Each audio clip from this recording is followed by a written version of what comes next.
पैसे की जरूरत होती है तभी तो बेचते हो ना, अदरवाइज रखा हुआ है। खेत बेचते हो, जरूरत होती है तभी तो बेचते हो ना, अदरवाइज तो रखा हुआ है। तो ऐसी स्थिति में बड़ा सवाल यह बना कि इसने आफ्टर ऑल बेचा क्यों।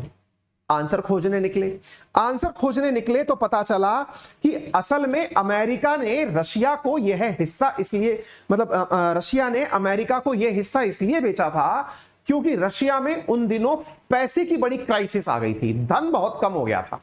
फिर आप पूछेंगे रशिया के पास धन कम क्यों हो गया था, तो इसके पीछे का कारण यह है कि ये लोग असल में, सर 2 मिनट में कर रहा हूं है ना।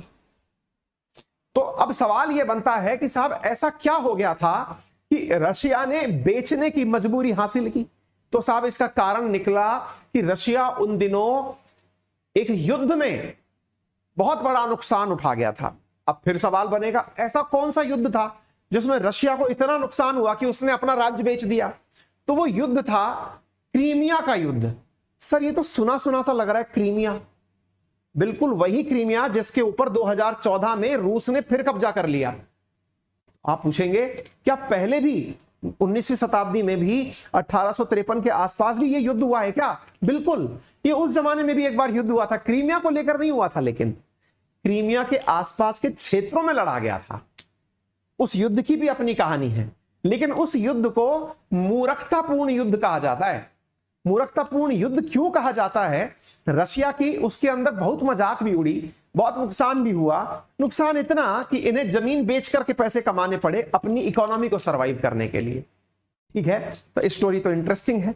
अब बस फैक्ट्स जान लीजिए, बाकी स्टोरी का तो मैंने आपको सार बता दिया है।